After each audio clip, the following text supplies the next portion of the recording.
every time I go in and I do a co-write with somebody else, whether that be Seven Streeter, whether that be Eric Bellinger, or whether that be Courtney Harrell, or the couple times I worked with Ant Clements early on when he first got to LA.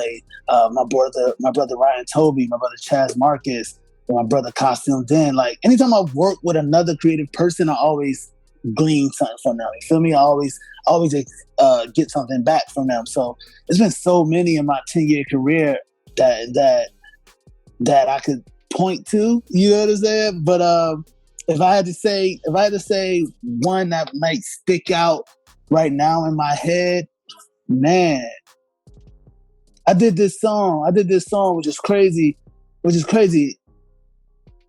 because as a rapper and it's being hot new hip hop, you know what I'm saying?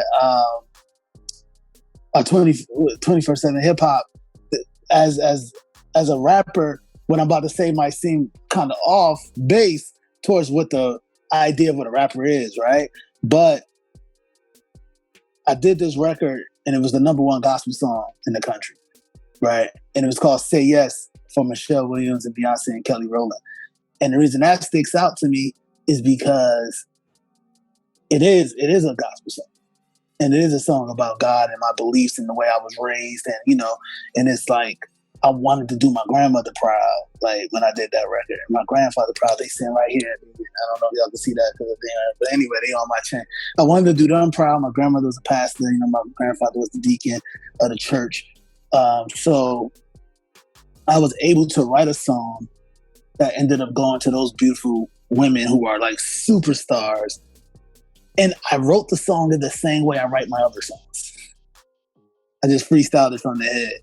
So it all just came out, like, you know what I'm saying? So it's like the fact that I was able to do that in that genre and it received the love that it received, those sessions right there stick out to me. You know what I'm saying? I got thrown right into the fire.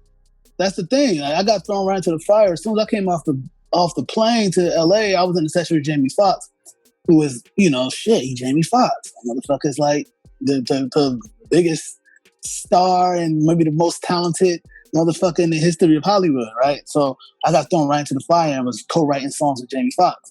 So, having to learn from him and being blessed, I would say, to learn from him was amazing. But I'll give you another story too. The first time I worked with Ne-Yo. And we worked on this song called Breakdown for these two dudes named Alman and Trae, right? And I went in the booth and I did all these melodies and Ne-Yo was in this, and we were in Ne-Yo's studio and he was writing down in his notebook the whole time. He's just writing in his notebook. Mind you, this is fucking Ne-Yo. He's like the greatest songwriter of my generation, period. Like, you know what I'm saying?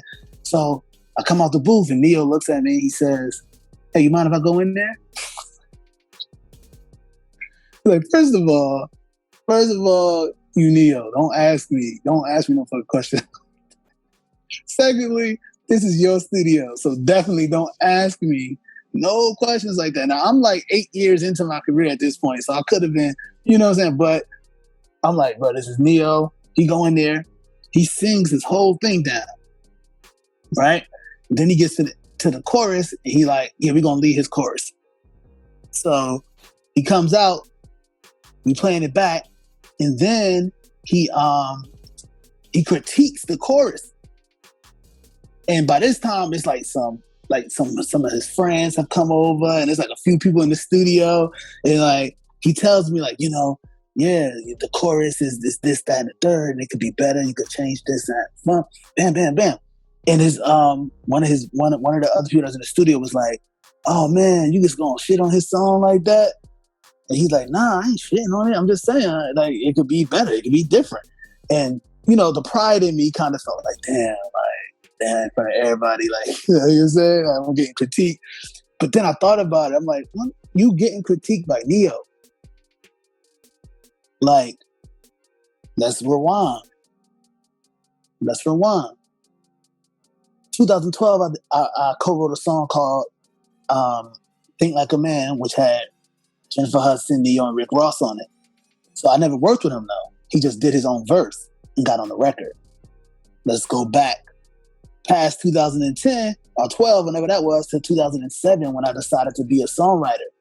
The whole reason I decided to be a songwriter was because of Ne-Yo. Like, that was it. Like, Ne-Yo dropped his albums and stuff, and he came out as an artist, and people said, yo, you know, Ne-Yo wrote Let Me Love You for Mario. And I was like, oh, he did? I'm like, I didn't know that. At the time, 2007, I thought every artist wrote their own music. But it was like, nah, he wrote something for Mario, and he lit. Like, Ne-Yo Ben got money. Like, he got paid for that, blah, blah, blah. I'm like, so wait, you mean to tell me you could write songs for people and get paid? like a lot of money? They was like, yeah. I was like, I'll bet. That's what I'm going to do. So, 2017, when he's critiquing me, is 10 years from when he inspired me to even get into the industry. So for me, that little bit of pride that was like, oh man, I just what the fuck? Like, I got nominated for R&B Song of the Year, Grammy 2014, like that little bit of shit that was like, damn, like, you know, like shit, like, bro, it automatically went out the window because it's Ne-Yo taking time out of his day. He could have just been like, oh, your shit hard. And then when I left the studio, I'm like, trash it. But he was like, nah, you got to change it, fix this. You coming back tomorrow? Cool. You come back tomorrow, we can work it. I went back tomorrow, the next day, changed the hook. He approved it, like loved it. Like, yep, that's it right there. You feel me? And then the song came out. So it's like, that right there was a lesson for me, not only as a professional in the music industry, not only as a creative, but as a man. As a man, it taught me like perspective and how to think about shit and how to look at shit and how to remain humble. And sometimes humble don't mean low to the ground. Humble can mean by looking above, by looking from a higher standpoint on it.